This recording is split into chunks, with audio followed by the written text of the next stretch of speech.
Hey guys, it's Rebecca with BrandTrue, and I want to talk about the UNTUCKit brand. UNTUCKit's a great brand of men's shirts, and good name, great concept. The problem, and why we're talking about them today, is because they've extended into women's clothes, shirts like they sell for men, and I've seen that they have some dresses too.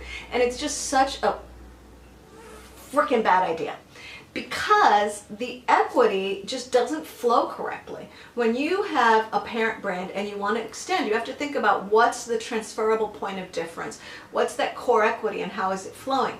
And UNTUCKit is not aspirational, it's not fashion, it's about comfort, and it just doesn't work in a women's context. Mind you, women like comfortable clothes too, but they tend to go to athleisure brands. They're going to Lululemon, they're going to Athleta, and they're not, if they're in a comfort context, they're not doing like crisp shirts. So just like conceptually that doesn't work. And then this idea of the aspiration, it's just, I think it doesn't flow from men's brands to women's brands very easily in fashion.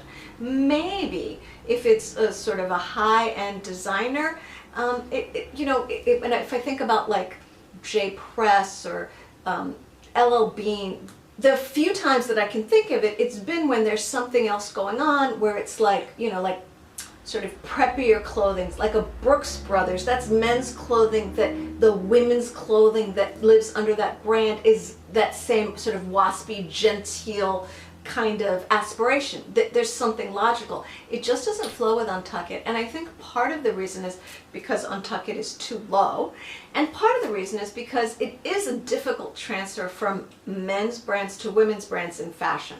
When I started my career in the toy industry, there was something that I think is probably still true, that girls would play with boys' toys, but boys wouldn't play with girls' toys. It's unfortunate, but it's just the way the equity and kind of the prestige flows. And the flow is in the opposite direction in fashion. So this is just strategically unsound. That's what I think. Let me know what you think. Bye.